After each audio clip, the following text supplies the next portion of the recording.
Here I have Umidigi A3S, and today I'm going to show you how to enable portable hotspot on this device.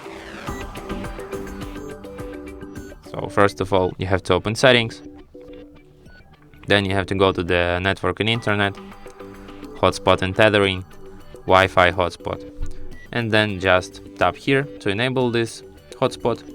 So you can switch it here. You can also change its name here. You can change its security protocol here. You can change its password.